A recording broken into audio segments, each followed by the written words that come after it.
우스개 얘기 하나 할게요. 한 4살 정도 된 아이가 엄마랑 같이 예배 시간에 예배를 왔어요.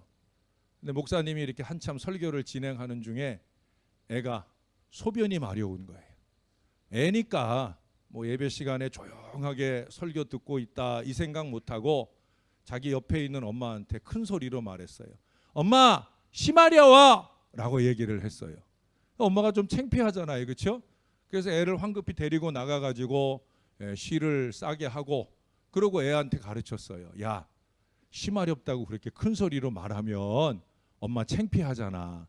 다음부터는 작은 목소리로 엄마 노래하고 싶어요 라고 얘기하라고 그렇게 가르쳐 줬어요. 그러니까 노래하고 싶어요 그러면 아, 얘가 시 마려운구나 하고 데려가서 시를 싸게 해주려고.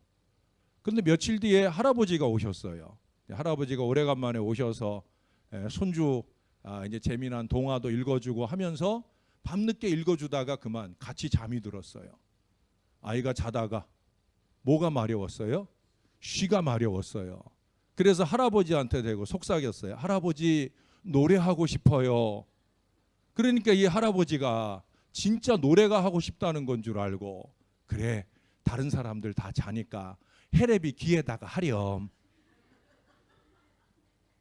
그 아이가 할아버지 귀에다가 쉬 했을까 안 했을까 뭐 그건 모르겠어요.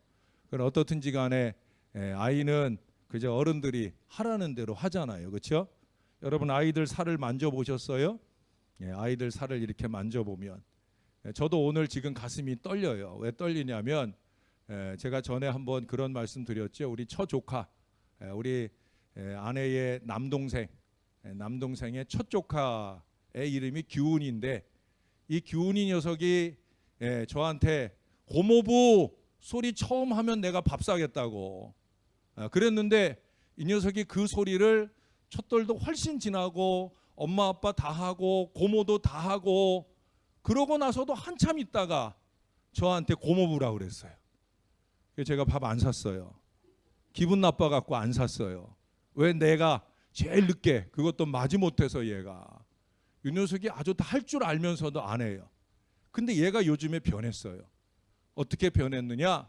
얘가 나를 만나면 저한테 막 달려와서 안겨요. 막 안기고 사람들이 물어봐요. 야, 너 누가 제일 제가 물어본 거 절대 아니고요. 다른 가족들이 물어봐요. 야, 너 누가 제일 잘생겼어? 그러면 고모부. 얘가 돈 나오는 데를 알았어요. 제가 어디 만나기만 하면 데리고 가서 뭐 사주고 장난감 사주고 겨울 되면 털신 사주고 봄 되면 구두 사주고 열심히 사다 바쳤더니 세상에서 제일 잘생긴 사람은 고모부. 아빠랑 고모부랑 누가 잘생겨서 그러면 고모부. 애가 이렇게 변하더라고요. 근데 걔가 오늘 저희 집에 와서 자요. 내일 물놀이 데리러 간다니까 오늘 고모부네 가서 자고 내일 물놀이 같이 가자 하니까 애가 너무 좋아서 오늘 저희 집에 와서 잔대요. 처음이에요. 이제 우리 집에 와서 부모님 떨어져서 우리 집에 와서 자는 게 처음인데 제가 너무 기대가 돼요. 저는 이 아이들을 좋아하거든요. 특히 이제 아이들 이렇게 보면은 그 살을 이렇게 만지작 하면은 기분이 좋잖아요. 제가 뭐 성희롱 하려고 만지는 거 아니고 남자애나 여자애나 조금 전에도 제가 성민이를 안고 있었는데 아주 배가 두둑하니 만질만 하더라고요. 근데 여러분 이 아이들 살을 이렇게 만져보면 보드럽고 말랑말랑하죠. 누르는 대로 잘 들어가요. 손 놓으면 딱 쏙 올라와요. 그 아이들의 살을 만지면서 저는 그런 생각을 해요. 아이들의 마음도 이 살과 같더라. 여러분 아이들의 마음도 살하고 똑같아요. 스펀지 같이 말랑말랑하고 보드럽고 어른들이 좋은 것 가르치면 좋은 게 들어가고 나쁜 것 가르치면 나쁜 게 들어가고 그게 우리 아이들이에요. 그러니 그 아이들에게 우리가 제대로 잘 가르치고 제대로 잘 심어줘야 된다는 거예요. 죄송한 얘기지만 제가 여기 우리 교인들한테 제일 많이 듣는 안타까운 얘기 가운데 하나가 우리 애들도 옛날엔 잘했는데 참 많이 아쉽고 안타깝죠. 그러나 과연 옛날에 정말 잘했나? 제대로 잘했나? 우리가 이런 생각도 하고 더 많이 하나님 앞에 기도해야 될 거예요. 또 이제 자라나는 우리 아이들이 그 속에서 정말 잘 될 수 있도록, 여기 오늘 52절의 말씀에 보니까 뭐라고 그래요? 예수는 지혜와 키가 자라가며 하나님과 사람에게 더욱 사랑스러워 가시더라. 할렐루야. 예, 우리 어른들이, 아이들이 지금 저쪽에 있는데 저쪽을 바라보면서, 저쪽을 바라보면서 한번 외쳐주세요. 더욱 사랑스러워 가거라. 더욱 사랑스러워 가거라. 예, 자기네들이 자기들한테도 해요. 애들은 저래요. 시키면 시키는 대로 다 잘해요. 어른들은 생각하면서 하거든요. 목사가 왜 쓸데없는 거 시키고 있어, 이런 생각도 하고 그러거든요. 그러나 애들은 안 그래요. 애들은 자기들에게 좋다 여기는 것들을 그대로 있는 그대로 해요. 우리 친구들은 그렇게 해야 돼요. 목사님 따라 해보세요. 우리 친구들은 사랑스럽게 자라겠어요. 야, 저 다음 주부터 어른 설교는 부교육자들이 하고 전 아동부로 내려갈게요. 아주 신나는데요. 예? 예, 안 그래도 다음 주에 아동부 설교는 제가 하게 돼 있는데, 어떻든 사랑스럽게 자라겠어요. 애들이 싫어해요. 제가 다음 주에 간다니까. 애들이 원성이에요. 다음 주에 뭐 좀 가지고 가려고 그랬더니 안 되겠네. 예. 자, 그런데 여기 보니까, 여러분, 여기 보니까 사람에게, 하나님과 사람에게 더욱 사랑스러워 가시더라 그랬어요. 그런데 여기 보면 그 앞에 40절에 보시면 그렇게 자라가면서 지혜도 충만해지고 더 사랑스러워 갔던 비결을 얘기하고 있어요. 40절 보세요. 아기가 자라며 강하여지고 지혜가 충만하며 하나님의 은혜가 그의 위에 있더라. 할렐루야. 여기 자라며 강하여지고 지혜가 충만하며 라고 하는 것은 52절에 예수는 지혜와 키가 자라가며 이거하고 같은 얘기예요. 좀 더 풀어서 강하여지고 지혜가 충만하다, 여기까지 풀어서 얘기했지만 같은 얘기예요. 그런데 어떻게 하나님과 사람에게 더 사랑스러워 갔느냐? 그 비결을 얘기해요. 뭐라고 얘기해요? 하나님의 은혜가 그의 위에 있더라. 할렐루야. 하나님의 은혜가 그의 위에 있더라. 여러분, 우리의 자녀들을 보면 두 가지가 다 되는 경우가 많지 않아요. 하나님께는 사랑스러워 가는데 사람들에게는 사랑스러워 가지 않는 아이들이 있어요. 교회에서는 하나님께 칭찬받는데 학교에 가서 선생님에게는 꾸중 듣는 아이들이 있어요. 이거는 모순이에요.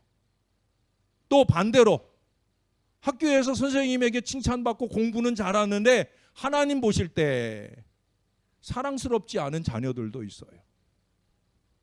집에서 가족들에게는 사랑받는데, 아내에게는 사랑받는데, 남편에게는 사랑받는데, 부모에게는 사랑받는데 하나님 보실 땐 한심하게 여겨지는 그런 사람도 있어요. 둘 중에 어느 것도 아니어야 되죠. 저와 여러분들의 우리 자녀들은 하나님께나 사람들에게나 똑같이 사랑스러운 자녀들이 될 수 있기를 바랍니다. 그 비결이 뭐예요? 하나님의 은혜가 그 위에 있어야 돼요. 은혜로 충만해져야 된다는 거예요. 그건 사실 애들만 그런 게 아니죠. 어른도 마찬가지예요. 애고 어른이고 하나님의 은혜, 하나님의 은혜가 충만하면 하나님께나 사람에게나 사랑스러워, 사랑받을 줄로 믿습니다. 은혜가 충만해야 되는 거예요.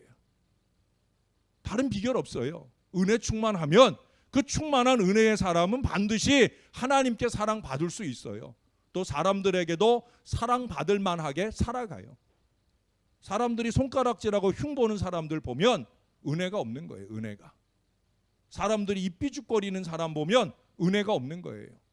은혜를 받아야 돼요. 그럼 어떻게 은혜를 받아요? 여기 41절 이하의 예수님 경우를 보니까 성전에 있으면, 성전에 자주 가는 사람, 여러분 교회에도 보세요. 어떤 사람이 은혜 충만해요? 어떻든 교회 자주 오고 자주 예배하고 자주 기도하고 자주 하나님 앞에 설 때 은혜 받는 줄로 믿습니다. 은혜의 자리에 있지 아니한데 어떻게 은혜를 충만히 받겠어요? 은혜의 자리에 있어야 되죠. 예수님도 그러잖아요. 49절에 보면 내가 내 아버지 집에 있어야 될 줄을 알지 못하셨나이까.